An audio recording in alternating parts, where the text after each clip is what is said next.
Hello everyone, welcome to Walking Reflections, a life initiation series. I'm Leo Diez. Thank you for working with me today. Today's reflections is not really about speaking. It is about something we rarely make space for anymore: silence. Let's walk. We live in a world that constantly asks us to make more noise, to speak, to explain ourselves, to react immediately, to always have an opinion. Silence has almost become uncomfortable. If a conversation becomes quiet, we rush to fill the space. If we are alone, we reach for our phone. If life slows down, we often mistake stillness for emptiness. But what if we misunderstood silence? What if silence is not the absence of something? What if it's the presence of something we have forgotten how to hear? I've often wondered why silence makes so many people uncomfortable. Perhaps it's because when everything around us becomes quiet, we finally begin to hear everything that has been happening inside us. Our fears, our regrets, our unresolved questions, the stories we keep telling us ourselves. Noise distracts us, silence reveals us. And maybe that's why we avoid it, not because silence is frightening, but because it introduces us to ourselves. Nature never explains itself. As I walk through this forest, I notice something. The trees are not trying to impress anyone. The river doesn't explain where it's going. The birds don't ask for permissions before they sing. Everything simply expresses its nature without defending itself, without proving anything, without words. Nature reminds us that wisdom doesn't always arrive through language. Sometimes it arrives through presence. Maybe that's why so many ancient traditions choose forests, mountains, and deserts as places of retreat. Not because nature gives us answers, but because it removes enough noise for us to hear our own.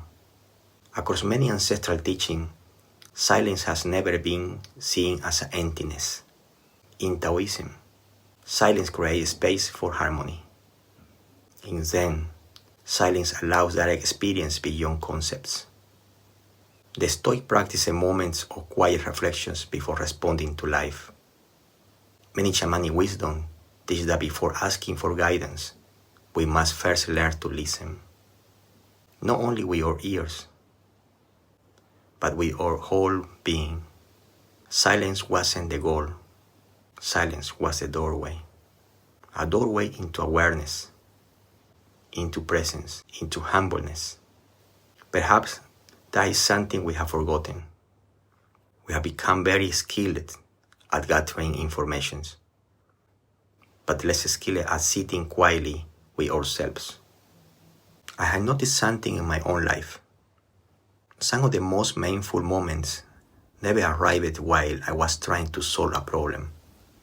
They arrived while I was walking, watching a sunrise, sitting quietly beside a river, listening to the wind moving through the trees. Nothing extraordinary happened. No dramatic revelations. Just a quiet feeling that something inside me had settled. Sometimes clarity doesn't arrive because we finally discover the perfect answers.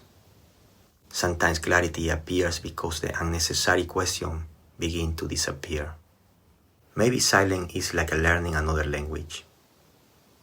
At first, it feels unfamiliar, even uncomfortable, but the longer we stay with it, the more we begin to understand what it has always been saying.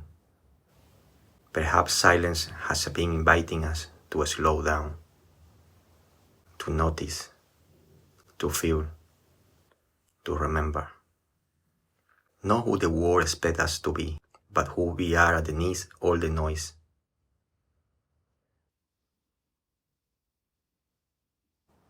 Before we finish today's walk, I would like to leave you with one question. When was the last time you allowed yourself to experience silence without trying to escape it? Perhaps silence is not empty. Perhaps silence has been speaking to you all along. We have been simply forgotten how to listen. Thank you for working with me today. This has been another Working Reflections, a life initiation series. Until next time, walk gently, listen deeply, and leave a little space for silence to speak.